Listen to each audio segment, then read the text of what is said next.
You'd think the size of your bathroom is the biggest factor in how much your renovation will cost, right?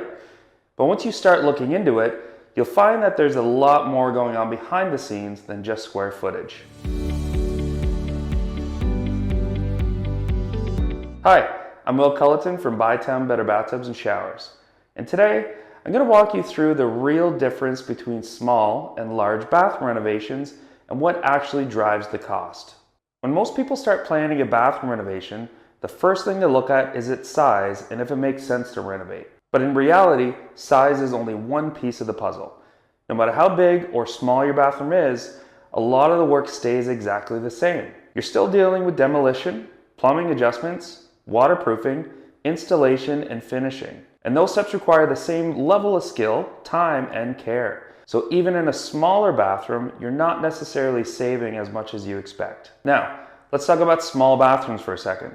In many Ottawa homes, especially older ones, you're working with tighter layouts, sometimes around 5 to 7 feet. And while the space is smaller, the renovation still includes things like removing old materials, installing a new tub or shower system, updating fixtures, improving lighting, and making sure everything is properly waterproofed. In fact, one of the biggest cost drivers, the wet area, meaning your shower or bathtub can take up to 60 to 70% of the entire renovation. So even in a compact space, that portion alone really doesn't shrink. That's why small bathrooms can sometimes feel surprisingly expensive. On the other hand, large bathrooms give you more room, but they also open the door for more decisions. Now, you're looking at things like double vanities, bigger walk-in showers, more tile coverage, additional lighting, maybe even layout changes.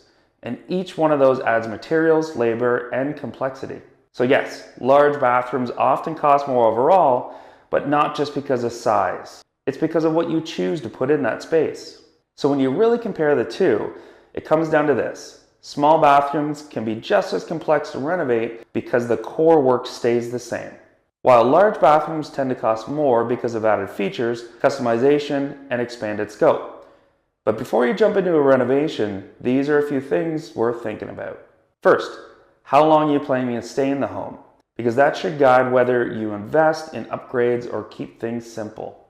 Second, make sure your fixtures actually fit your space. Oversized elements in a small bathroom can make it feel even tighter.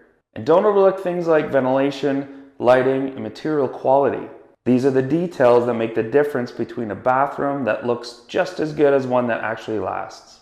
If you're planning a bathroom renovation and want a clearer idea of what your project might cost, we've made that easy for you. You can try our online pricing estimator. It's quick, simple, and gives you a realistic starting point. And if you found this helpful, don't forget to like and subscribe for more honest renovation advice. Thanks for watching, and we'll see you in the next video.